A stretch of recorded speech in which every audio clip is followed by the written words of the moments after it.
So একজন নতুন user হিসাবে যখন আপনি ফেসবুকে পা রাখবেন আর নিজেকে অ্যাজ এ কন্টেন্ট ক্রিয়েটর হিসাবে দাবি করার চেষ্টা করবেন, অর্থাৎ দিনকে দিন প্রতিষ্ঠিত করার চেষ্টা করবেন, আপনি এসে পরেই কিন্তু কন্টেন্ট ক্রিয়েটর হয়ে যাবেন না। কারণ আপনি অনেক কনফিউজ হবেন বা অনেক কনফিউশনে ভুগবেন যে কোন ধরনের কন্টেন্ট এখানে আপলোড করলে আপনার অডিয়েন্স তৈরি হবে, আপনার অডিয়েন্সরা দেখবে, আপনাকে মানুষ পছন্দ করা শুরু করবে, আপনাকে ফলো করবে।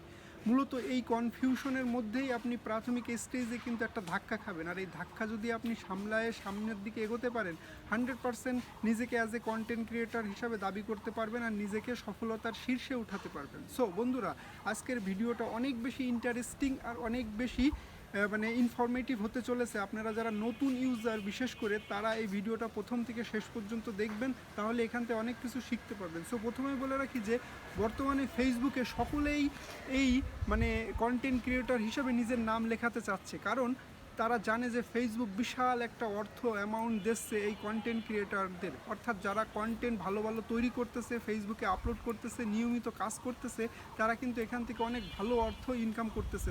সেটা যেই হোক, পেশাজীবী হোক বা যে চাকরি যে করুক না কেন, তার পাশাপাশি কিন্তু সকলেই ফেসবুকের আইডি আছে, আর সেই আইডি ব্যবহার করেই তারাও চাচ্ছে যদি এখান থেকে অর্থ ইনকাম করা যায়। সো প্রথমে বলে রাখি, অ্যাজ এ নতুন কামার নিউ কামার হিসাবে যখনই সে ফেসবুকে কেউ জয়েন করে, তখন সে প্রাথমিক স্টেজে কিন্তু কনফিউজ হয়ে যায় যে কোন ধরনের কন্টেন্ট সে আপলোড করবে বা কোন ধরনের কন্টেন্ট নিয়ে কাজ শুরু করবে, তাহলে লোকজন তাকে পছন্দ করবে। সো আমি প্রথমে বলে রাখি যে প্রথমে অত সিরিয়াস হওয়ার কোনো প্রয়োজন নেই।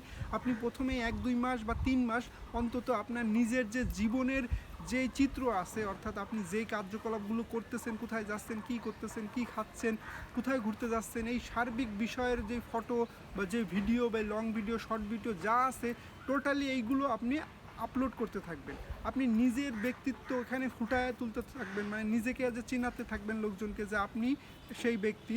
সো আপনাকে প্রাথমিক স্টেজে এটাকে মনে রাখতে হবে যে এখান থেকে আপনার একদম ভিউ আসা কোনো প্রয়োজনই নেই, কারণ এখানে আপনার কোনো অডিয়েন্স নেই, আপনি একজন নতুন মানুষ। সো এখন আপনি দেখবেন যে এরকম 1-2 মাস বা 3 মাস কাজ করার পরে আপনি দেখবেন শেষ মাসে যখন 3 মাস পরে আপনি অ্যানালাইসিস করবেন যে কোন ধরনের ভিডিও আপনার বেশি চলেছে, কোন ধরনের ভিডিওগুলো আপনার বেশি ভিউ হয়েছে, কোন ধরনের ফটোতে, কোন ধরনের টেক্সটে বা কোন ধরনের লং ভিডিওতে আপনার বেশি রিয়াকশন এসেছে, বেশি ভিউ হয়েছে।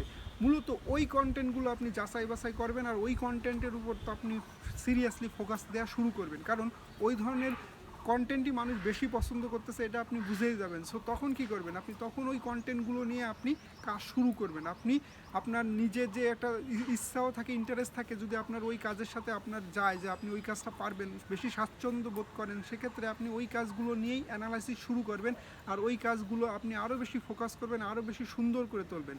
আপনার মনে রাখতে হবে যে আপনি যে খালিমাত্র ভিডিও নিয়েই কাজ করবেন তা কিন্তু নয়, আপনাকে প্রতিনিয়ত লং ভিডিও নিয়েও কাজ করতে হবে, টেক্সট নিয়ে কাজ করতে হবে, আপনাকে শর্ট ভিডিও নিয়ে কাজ করতে হবে, আপনাকে রিলস নিয়ে কাজ করতে হবে। মূলত এই সার্বিক কন্টেন্ট সব ধরনের কন্টেন্ট নিয়েই আপনাকে কাজ করতে হবে।